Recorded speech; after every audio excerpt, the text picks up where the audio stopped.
시간에 우리에게 주시는 하나님의 말씀은 출애굽기 20장 1절부터 2절 말씀입니다. 다 함께 봉독하겠습니다. 이 모든 말씀은 하나님이 하신 말씀이다. 나는 너희를 이집트 땅 종살이 하던 집에서 이끌어낸 주 너희의 하나님이다. 아멘. 자, 오늘부터는 이제 뉴시티 교리문답이 10계명으로 들어갑니다.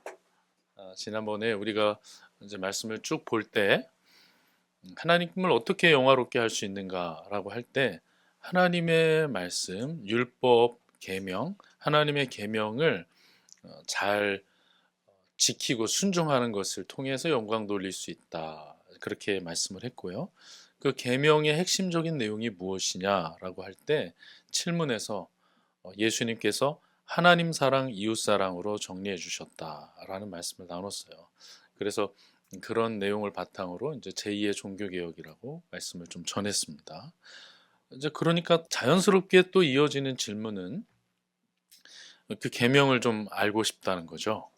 그래서 뉴시티 교리문답 8문을 보면 이제 10계명 그 말씀이 어디에 잘 나와 있느냐? 10계명에 잘 나와 있다 하면서 10계명을 쭉 알려줍니다.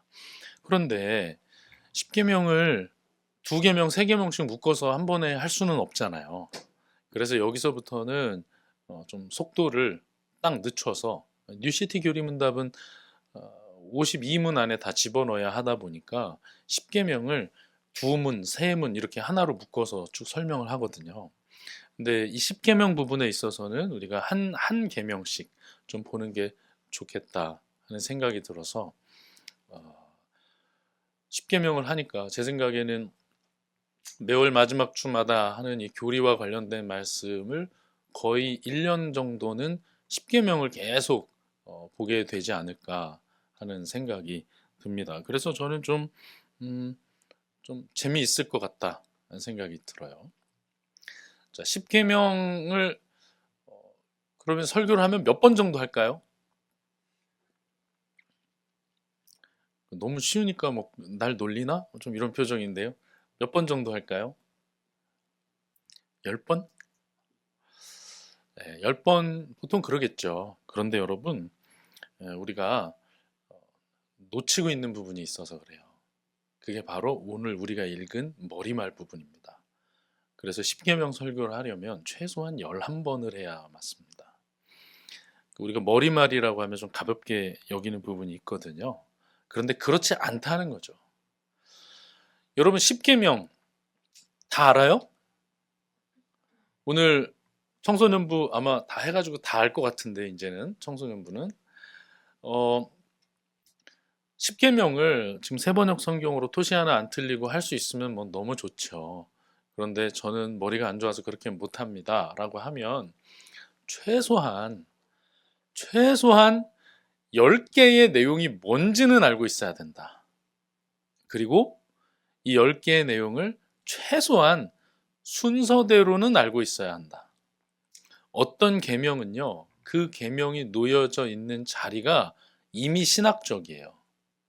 너무나도 중요해요. 그 계명이 있는 위치 자체가. 그렇기 때문에 뭐 있더라? 부모님을 공경하고 막 이렇게 시작하면 일단은 그런 건 안 돼요. 그래서 10개의 계명을 최소한 내용은 아시되 순서는 알고 있어야 된다. 왜냐면요. 계명은 하나님께서 우리에게 지키라고 주신 건데 알아야 지키죠. 알아야 지킬 거 아니에요. 그러니까 최소한 그 정도는 알고 신앙생활 하자 하는 말씀을 드립니다. 이런 표현이 있어요. 10계명에는 기독교 윤리의 정수가 담겨 있다. 기독교 윤리라고 하는 것은 이제 삶을 말하는 겁니다. 우리가 어떻게 살아야 하는지 그 정수가 10계명 안에 담겨 있어요. 이 말을 달리 말해보면 이거예요. 10계명에서 말하고 있는 윤리는 기독교적이다 라는 뜻이에요. 이게 무슨 말인가? 이 말을 또 확대해서 좀 더 가보면 10계명의 내용은 겉으로 보기에는 세상에서 말하는 윤리와 비슷해 보이지만 그게 아니다라는 뜻이에요.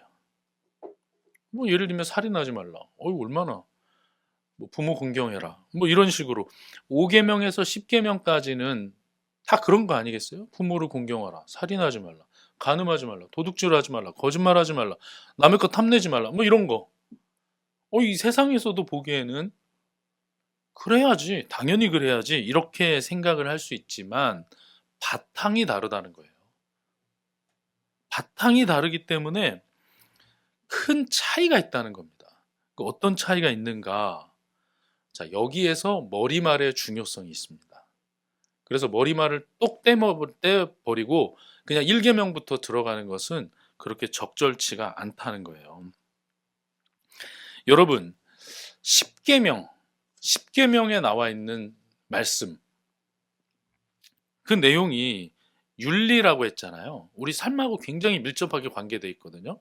성경의 어떤 내용은 그러니까 굉장히 영적인 내용이다. 근데 내가 삶에 당장 어떻게 적용해야 될지 모르겠다. 이제 이런 말씀도 있지만 10계명은 아니에요. 10계명은 그냥 정말 이해하기 좋게 돼 있거든요. 그러다 보니까 10계명을 얘기하면서 그렇지. 도둑질하면 안 되지. 그래, 도둑질하면 안 돼. 도둑질하면 안 돼. 그냥 여기서 끝나는 경우가 있어요. 이게 무슨 말이냐면요. 10계명이 하나님의 절대 주권이나 우리를 향하신 그 구원의 은혜, 이런 것과 분리되어 있는 어떠한 윤리적인 삶에 관한 말씀이다라고 생각할 수 있다는 거예요. 여러분, 전혀 그렇지 않다는 겁니다. 머리말을 보면 그게 아니라는 걸 알 수 있어요. 그래서 머리말을 간과하면 그 뒤에 있는 10계명을 오해하게 됩니다. 오늘 그 부분을 한번 살펴보도록 하겠습니다. 머리말은 기초에 해당을 합니다. 그래서 10계명의 성격이 거기 담겨 있어요. 자, 2절을 보면 이렇게 말씀합니다. 나는 너희를 이집트 땅 종살이 하던 집에서 이끌어낸 주 너의 하나님이다 라고 말씀을 해요. 다시 말하면 나는 너희의 왕이고 너희는 내 백성이다 라고 딱 시작할 때 규정을 하고 시작하는 거예요. 예를 들면 우리 헌법 같은 경우에 대한민국은 민주공화국이다 라고 해놓으니까 그 뒤에 있는 내용들이 민주공화국이라는 그 성격 안에서 해석이 되고 의미가 부여되는 거 아니겠어요? 이것도 마찬가지입니다. 나는 너희의 하나님이고 너희는 내 백성이다. 얼마나 놀라운 관계를 선포하고 시작합니까? 그래서 이것은 우리의 하나님, 우리의 왕이신 하나님과 그분의 백성이신 우리 사이에 맺어진 언약이라는 걸 알 수 있는 거예요. 하나님이 언약을 맺으신 중요한 이유가 또 거기에 담겨 있는 거죠. 뭡니까? 언약의 당사자인 이스라엘 백성들이 하나님의 백성이 되는 것. 그분은 우리의 하나님이 되는 것. 이게 이 10계명 안에서 굉장히 중요하게 설명이 되고 있다는 거죠. 그래서 이 언약을 통해서 우리는 하나님의 온전한 백성이 되고요. 하나님의 나라가 이 언약 안에서 세워지게 되는 겁니다. 자, 그런데 여기서 아주 중요한 게 있어요. 10계명을 보면요. 뭐뭐 하라 아니면 뭐뭐 하지 말라 이렇게 돼 있잖아요. 그렇죠? 그러니까 그게 삶이잖아요. 우리의 삶. 윤리잖아요. 제가 어느 날 이런 생각을 해봤습니다. 10계명을 놓고 쫙 고민하면서 여기를 벗어나는 게 있을 수 있을까 해가지고 막 고민을 해봤어요. 정말 찾기가 어려워요. 10계명은 앞으로 우리가 계속 보면서 알 수 있지만 굉장한 확장성을 가지고 있거든요. 여러분, 법이요, 조항이 적으면 굉장히 허술하다고 생각하지만 그렇지 않아요. 조항이 적어지면 적어질수록 포괄적이 됩니다. 예수님께서는 이걸 어떻게 정리하셨어요? 하나님 사랑, 이웃 사랑으로 정리를 해주셨어요. 벗어날 수가 없어요. 10계명도 마찬가지입니다. 그냥 우리 삶이에요. 우리 삶 전체예요. 그런데 하나님께서는 너 뭘 해야 된다, 뭘 하면 안 된다 라는 말씀을 하기 전에 내가 너희를 구원하였다라는 걸 먼저 선언하고 시작하신다는 거예요. 여러분 이거 놀랍지 않습니까? 애굽에서 이집트에서 내가 너희를 구원해냈어. 너희는 내 백성이야. 이렇게 말씀하세요. 그러니까 이 세상의 윤리를 생각하면요. 기본적으로 어떻게 보냐면 이렇게 행동해야 이렇게 되는 거야 라고 얘기를 해요. 다시 말하면 이런 행동을 하면 안 되고 이런 행동을 해야 돼. 그래야 하나님의 백성이 되는 거야. 이게 세상의 논리이고 세상의 사고 흐름인데 하나님은 정반대로 아니야. 나는 너희를 구원해낸 하나님이야. 너희의 왕이야. 너희는 내 백성이야. 그러니까 이렇게 살아라 라고 말씀한다는 거예요. 그러니 여기 이 자체에도 은혜가 있지 않나요, 여러분? 지켜라 구원받을 것이다, 해방될 것이다가 아니에요.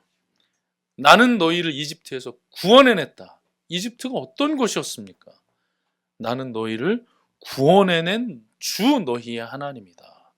너희의 하나님이다 라고 해서 세상 모든 것으로도 담을 수 없는 그 크신 하나님을 소유격으로 나의 하나님, 우리의 하나님, 너희의 하나님이라고 하나님을 규정해 주셨어요.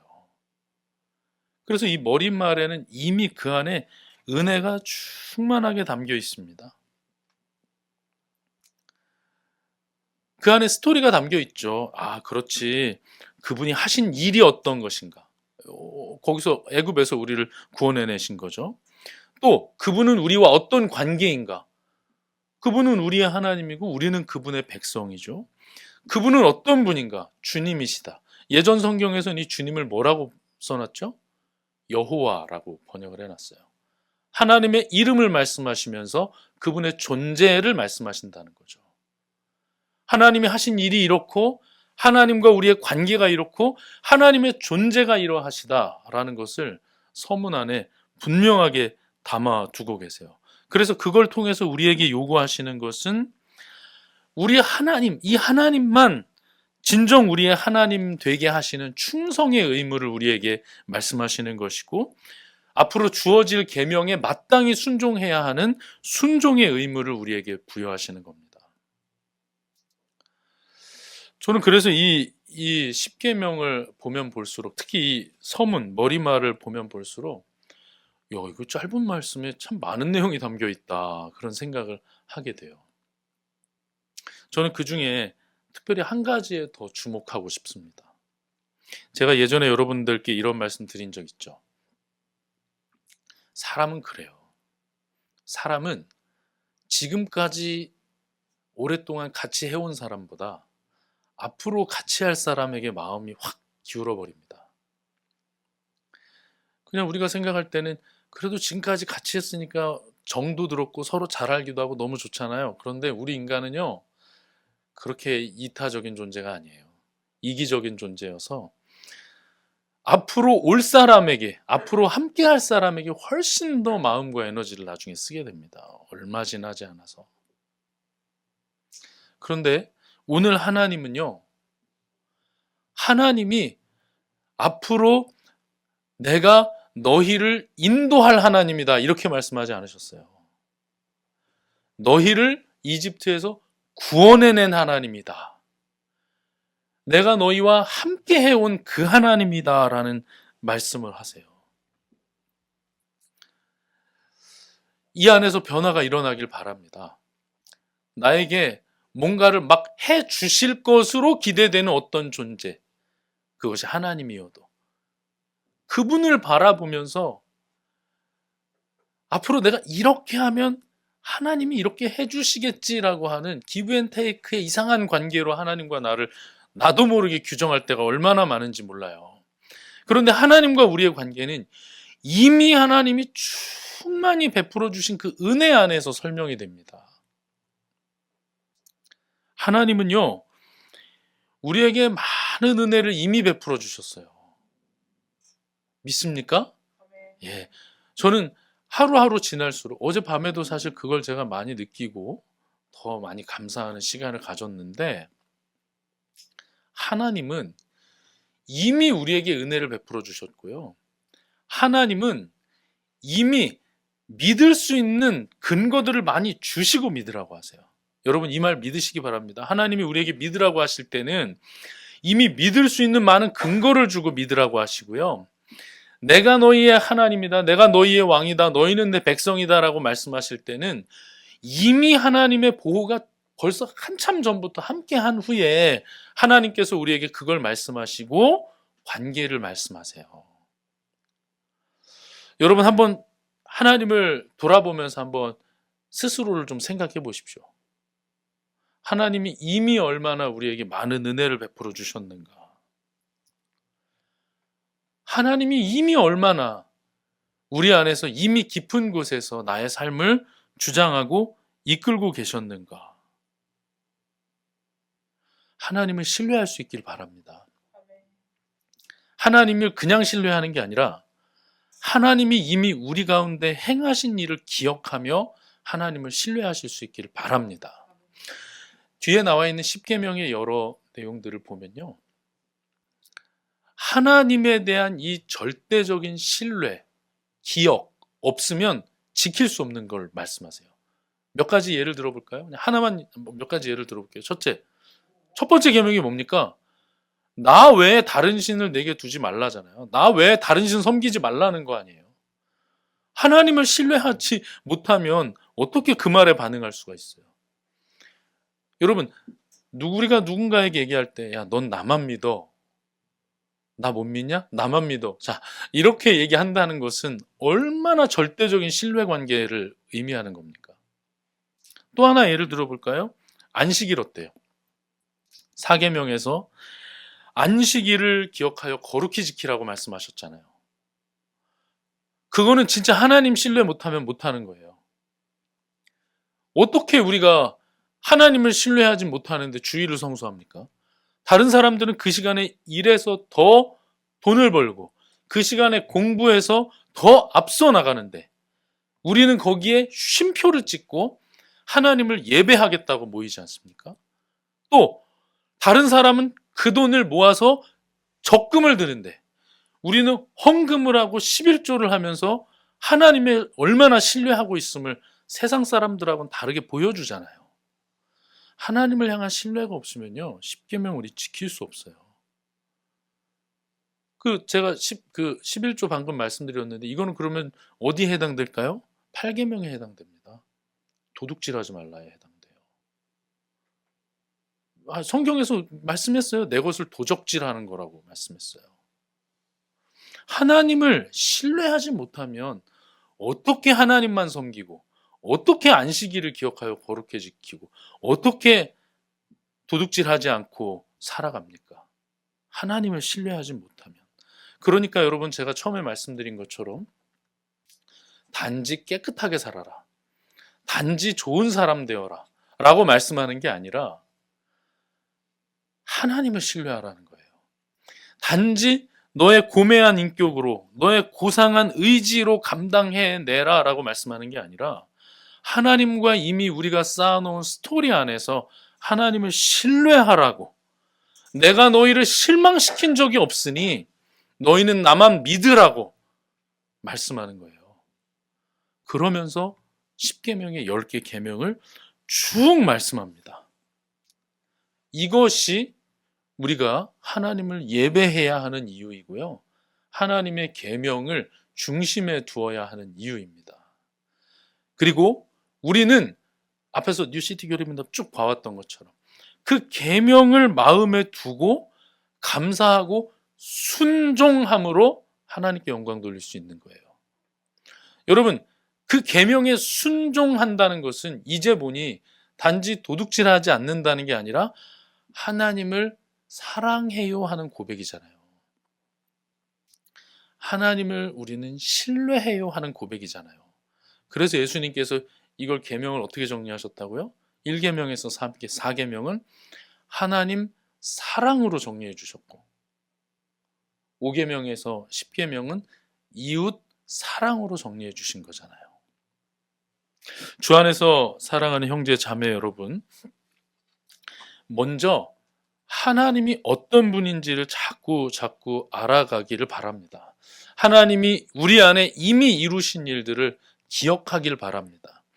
하나님이 우리에게 어떤 분이고 우리를 얼마나 사랑하시고 우리와 어떤 관계에 있는 분인지를 더 기억해 내 가기를 간절히 바랍니다. 그러할 때 하나님을 신뢰하고 그러할 때 십계명도 지킬 수 있는 힘이 우리 가운데 나오는 줄로 믿습니다.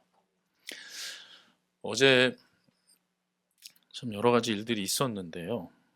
제가 그런 경험을 하면서 거기서 제가 깨어졌어요. 제가 여러 대화를 하면서 제가 아까도 말씀드린 것처럼 12월 중에 예배 중에 제가 간증하는 시간을 좀 갖도록 하겠습니다. 제가 깨어졌어요. 하나님의 그 일하심과 하나님의 말씀 앞에 깨어졌어요. 그런데 그 깨어짐 안에 가장 바탕에는 하나님을 향한 신뢰 회복, 하나님이 이미 내 안에 우리 안에 해 두셨던 것들에 대한 재발견이 있었어요. 정말 놀랍더라고요. 세상에서 수많은 혼란스러운 말들이 나타나고 내 눈에 빼박인 것 같은 증거들이 막 나타날지라도 사실은 하나님은 온 우주를 지으신 분이기 때문에 어디를 둘러봐도 하나님의 살아계심과 어디를 둘러봐도 나를 향한 하나님의 분명한 사랑의 증거는 차고 넘친다는 것. 이미 하나님께서 함께하고 계시다는 것을 재발견하면서 그 마음 가운데 깊은 평안이 임하고 하나님을 향한 사랑과 신뢰가 더 깊어지는 것을 저는 짧은 시간 안에 아주 강하게 경험했습니다. 어젯밤에. 마침 또 본문이 이거고 이거 설교해야 되는데 하나님이 네가 준비하는 것으로 많이 부족해 보인다. 그래서 그 밤에 갑자기 그냥 그런 마음을 확 주셔가지고 하나님을 향한 이 신뢰를 전하도록 하신 것이라고 저는 믿습니다. 사랑하는 성도 여러분, 하나님을 믿읍시다. 하나님을 사랑합시다. 하나님을 사랑하면 계명이 다르게 보일 것이고 지금부터 우리가 보게 될 여러 내용들이 굴레로 여겨지는 것이 아니라 사랑의 초대와 하나님께서 우리 앞에 두신 어트랙션으로 느껴질 거예요. 놀이기구를 가면 여러분, 놀이공원에 가면 그거 뭐라고 그거 뭐 한 3분짜리 막 타려고 막 1시간 기다리잖아요. 얼마나 흥미진진하고 재밌어요. 이거 하고 나면 바로 저쪽으로 막 뛰어가서 하잖아요. 하나님께서 우리 삶 속에서요 어트랙션을 딱 두신 거예요. 이걸 한번 해봐. 여기서 엄청난 걸 발견할 거야. 그 다음에 이거 했어? 그럼 또 이거 한번 해봐. 여기서 엄청난 걸 발견할 거야. 흥미진진해질 거야. 너의 삶이. 하나님이 요구하십니다. 믿음의 삶, 모험의 삶으로 우리를 초대하시는 거예요. 그럴 때 우리에게 필요한 건 하나님에 대한 신뢰, 사랑, 그리고 하나님의 계명에 대한 분명한 이해 필요합니다. 앞으로 우리가 십계명을 공부해 나갈 때 이런 시간을 통해서 하나님이 어떤지 우리 더 깊이 발견합시다. 또 하나님이 원하시는 삶이 뭔지 더 발견합시다. 그리고 이런 삶을 통해서 우리 삶을 세상 사람들은 알지 못하는 정말 영적이고 흥미진진한 모험의 삶으로 한번 이끌어 봅시다.